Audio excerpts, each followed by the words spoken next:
کیا آپ نے کبھی ایسے انسان کی کہانی سنی ہے جو کبھی کلیسیا کا سخت مخالف تھا، مگر پھر وہی شخص مسیح کا سب سے بڑا خادم اور رسول بن گیا؟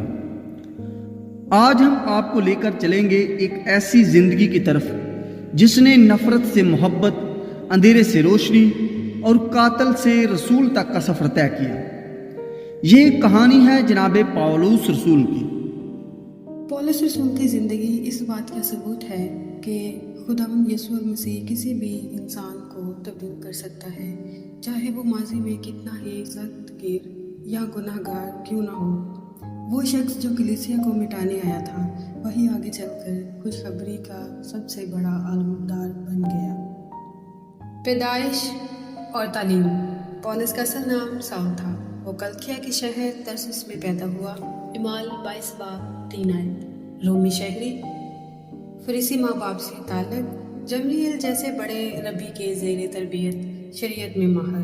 یہ سب اسے ایک مذہبی جوشیلے شخص میں تبدیل کرتے ہیں جو یہودی شریعت کی پوری غیرت کے ساتھ محافظت تھا۔ جناب پولس رسول کلیسیا کا سخت مخالف تھا۔ اس نے ایمانداروں کو غروں سے گھسیٹ کر قید خانہ میں ڈالا، اور جہاں تک کہ ان کے قتل پر راضی بھی ہوا۔ وہ خود کہتا ہے کہ وہ خدا کی کلیسیا کا سخت ستانے والا تھا۔ بلاہٹ، دمشق کا راستہ۔ پولس دمشق جا رہا تھا تاکہ ایمانداروں کو گرفتار کرے، لیکن راستے میں آسمان سے روشنی چمکی اور یسوع خود اس پر ظاہر ہوا۔ المسیح نے کہا، ساؤل تو مجھے کیوں ستاتا ہے؟ یہ لمحہ اس کی زندگی کا روحانی نقطہ آغاز تھا۔ یسوع المسیح نے حنانیہ نامی ایک ایماندار کو بھیجا۔ اس نے پالوس پر ہاتھ رکھے، اس کی بینائی لوٹ آئی۔ اس نے بپتسمہ لیا اور یسوع کے نام میں نیا سفر شروع کیا، ایک قاتل سے رسول تک کا۔ چنا ہوا برتن۔ خداوند نے پولس کے بارے میں کہا، یہ میرا چنا ہوا برتن ہے تاکہ غیر قوموں، بادشاہوں اور بنی اسرائیل کے آگے میرے نام کی منادی کرے۔ اعمال 9 باب 15 آیت۔ یہ آیت پولس کے مقصد اور خدمت کی روحانی بنیاد ہے۔ جناب پولس رسول نے 3 بڑے مشنری دورے کیے، مختلف شہروں میں خوشخبری سنائی، کئی قوموں تک مسیح کا پیغام پہنچایا، بہت سی کلیسیائیں قائم کی، اور 13 خطوط ان کو لکھے جو عہد نامہ جدید میں آج بھی موجود ہیں۔ مشکلات اور قربانیاں۔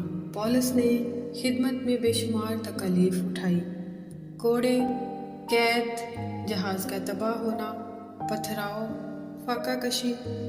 دوسرا کرنتھیوں 28:11-23 آیت۔ لیکن اس نے کبھی شکایت نہ کی، بلکہ ہمیشہ کہا، میرے لیے جینا مسیح ہے اور مرنا فائدہ۔ فلپیوں 1 باب 21 آیت۔ جناب پولس کے 13 خطوط آج بھی ایمان، فضل، نجات، کلیسیا کی تنظیم اور روحانی زندگی کے لیے بنیاد ہیں۔ رومیوں نجات کا نظریہ، کرنتھیوں کلیسیا کی رہنمائی، افسیوں کلیسیا کا روحانی مقام، فلپیوں خوشی اور قربانی، غلطیوں فضل بامقابلہ شریعت۔ اختتام۔ ایمان کی دوڑ مکمل کی۔ روایت کے مطابق پولس کو نیرون بادشاہ کے دور میں روم میں شہید کیا گیا۔ اپنے آخری دنوں میں اس نے لکھا، میں اچھی کشتی لڑ چکا، دوڑ پوری کر چکا، ایمان کو محفوظ رکھا۔ دوسرا تیموتھیوس 8 باب 4-7 آیت۔ یہ اس کی خدمت کا نچوڑ ہے۔ جناب پولس کی زندگی ہمیں سکھاتی ہے، کوئی بھی اتنا گنہگار نہیں کہ خدا اسے نہ بدل سکے۔ فضل سب کچھ ہے، بلاہٹ ہمیشہ ایک مقصد کے لیے ہوتی ہے، سچا خادم قربانی سے پیچھے نہیں ہٹتا۔ یہ کہانی ہم سب کے لیے ایک دعوت ہے، اور ہم بھی اپنا دمشق کا لمحہ تلاش کریں اور خدا کی بلاہٹ کو پہچان کر اس کے کام میں لگ جائیں۔